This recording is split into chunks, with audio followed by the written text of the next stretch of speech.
जय महाराज जी के सभी को। हर सुबह आरंभ हो तुम्हारी ब्रह्म मुहूर्त की साधना के साथ। हर सुबह आरंभ हो तुम्हारी ब्रह्म मुहूर्त की साधना के साथ। हर रात्रि समाप्त हो तुम्हारी गहरी साधना के साथ। हर कर्म हो तुम्हारा श्वास श्वास सुमरन के साथ। फिर कैसा दुख कैसे पूर्व कर्म जब हर समय मैं चलता रहूं साथ साथ। फिर कैसा दुख कैसे पूर्व कर्म जब हर समय मैं चलता रहूं साथ साथ। प्रखर प्रेरणा। एक बार एक राजा से भोजन करते समय उसके प्याले में से थोड़ा सा शहद टपक कर जमीन पर गिर पड़ा। उसने उसे साफ करने के लिए हाथ बढ़ाया ही था कि उसके दिमाग में यह विचार आया, अरे मैं क्यों साफ करूं? मैं तो राजा हूं। नौकर आएगा और स्वयं साफ कर लेगा। नौकर आया, उस और ध्यान न जाने के कारण वह भी बिना साफ किए ही चला गया। कुछ ही देर में उस शहद को चाटने मक्खियां आ गई। मक्खियों को देख छिपकली ललचाई और उन्हें खाने के लिए आ पहुंची।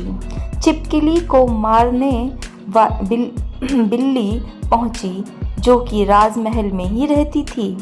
उस दिन न जाने कैसे पर राजमहल के बाहर बगीचे में घूम रहे कुत्ते वहां आ पहुंचे और बिल्ली पर टूट पड़े।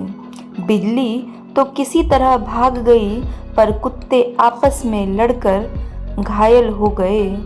कुत्तों के मालिकों को जब यह बात पता चली तो वे सब भी वहां आ पहुंचे। कुत्तों का मालिक अपने अपने कुत्तों के पक्ष का समर्थन करने लगे और दूसरे का दोष बताने लगे। इस पर लड़ाई ठन गई। दंगाइयों को मौका मिला तो सरकारी खजाना लूटा और राजमहल में आग लगा दी। इतने बड़े उपद्रव का जब राजा ने कारण पूछा तो मंत्री ने जांचकर बताया कि आपके द्वारा गिराए गए शहद को साफ न करना ही इतने बड़े बवाल का कारण बना। अपनी ही असावधानी से बिगड़े किसी काम को सुधारने का मौका गंवाना नहीं चाहिए। अपने ही असावधानी से बिगड़े किसी काम को सुधारने का मौका गंवाना नहीं चाहिए, अन्यथा वो किसी भयावह घटना को जन्म दे सकता है। आज का विशेष अनुभव सभी को अखंड ज्ञान बांटूंगा।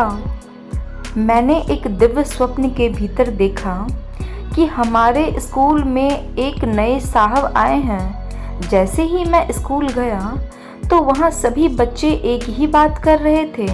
वे कह रहे थे कि नए साहब सभी बच्चों को पुस्तकें बांट रहे हैं। उसने पुस्तकें लेने के लिए मैं भी जल्दी से दौड़कर उनके पास पहुंच गया। उन नए साहब को देखते ही मेरा मुंह एकदम खुला का खुला रह गया। जानते हैं क्यों? क्योंकि वे साहब कोई और नहीं बल्कि मेरे आशु बाबा ही थे। मेरे परफेक्ट स्पिरिचुअल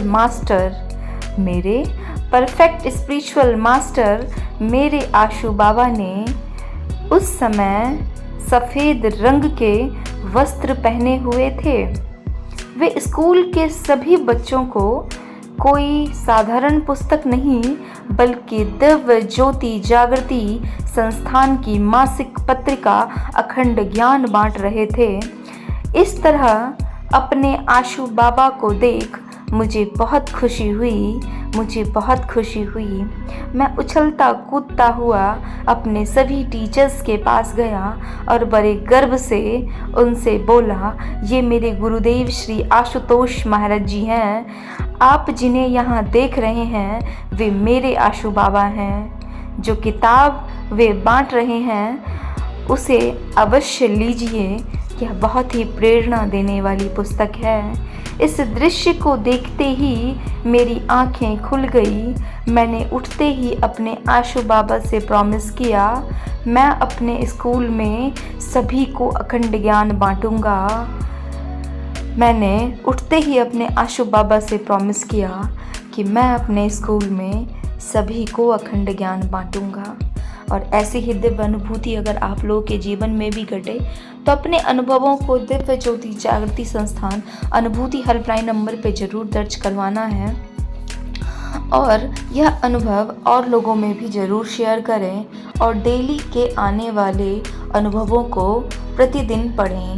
जय महाराज जी की आप सभी को। माया रथ पर बैठकर प्रभु मिलन ना होई, तड़पे जो हरि वियोग में, तड़पे जो हरि वियोग में, भक्त कहाए सोई, भक्त कहाए सोई।